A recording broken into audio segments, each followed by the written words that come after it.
Hey guys, welcome back to another video. Today we are going to talk about a baitcaster and how to use one. Let me give you a little backstory. When I first started fishing, the only thing I used to use was spinning rod and reel. Then my friend showed me a baitcaster. When I started using a baitcaster, let me tell you, it was very frustrating because for the life of me I couldn't grasp the concept of using one. And every time I cast it out, I would get a backlash. Last year, I purchased my first baitcaster. I purchased a right-hand retrieve baitcaster, but I actually needed a left-hand retrieve baitcaster. But I still used it and I still practice on it.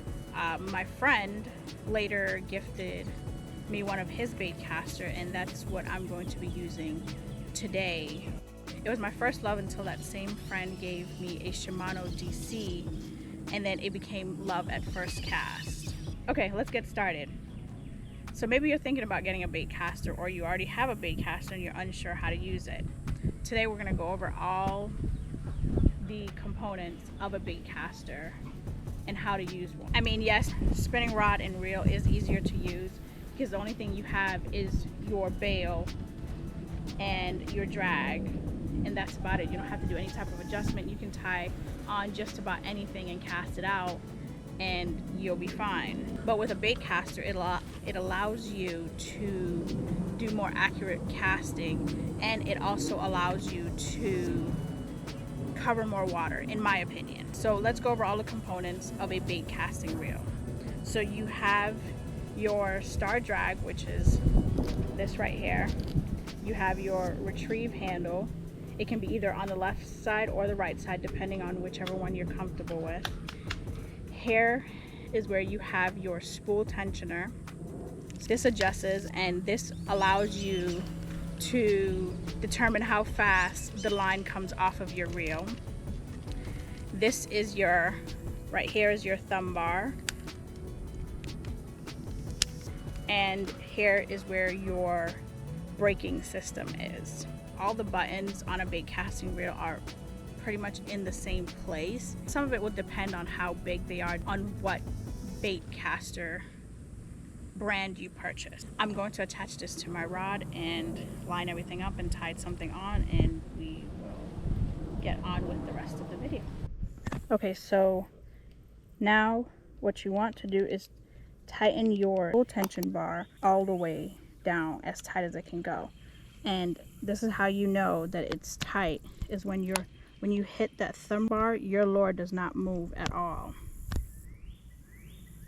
Okay, so now what we want to do is to slowly turn the spool tensioner to release it one click at a time.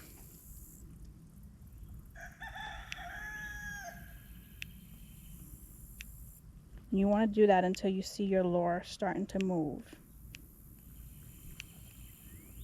So mine's is moving slowly.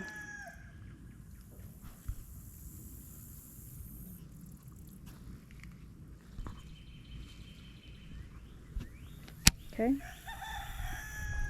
Now that we have that where we want it to be, we want to tighten or turn our braking system to the absolute max. If I can get mine to turn.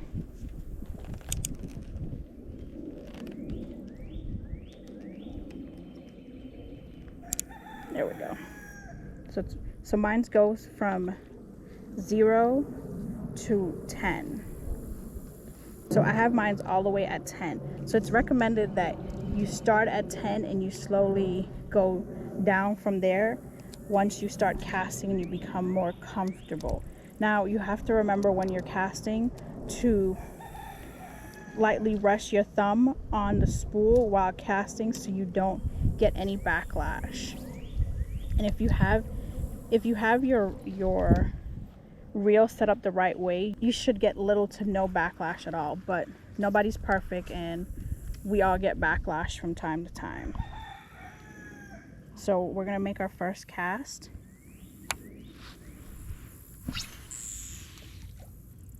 So see, I didn't get any backlash because I lightly controlled the spool with my thumb.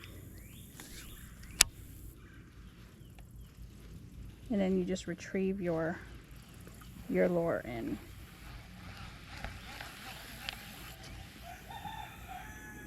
Okay, we're gonna do one. I'm gonna turn my braking system down to 9. It all depends on what you have tied on at the end of your line is how you will adjust your spool setting and your braking system.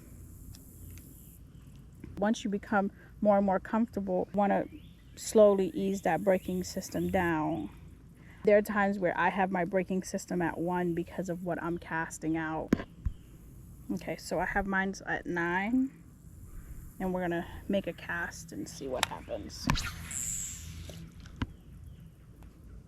See, there's a little bit of a backlash here.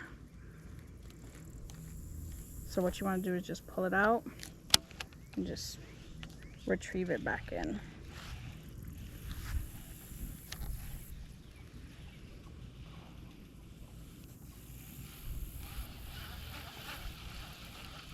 Guys, remember, if you get backlash, it can be a little frustrating, a little discouraging, but don't let it stop you from using a bait caster. If you have any questions or comments, please leave them down below. Don't forget to like and subscribe. I appreciate all the support. See you guys on the next video.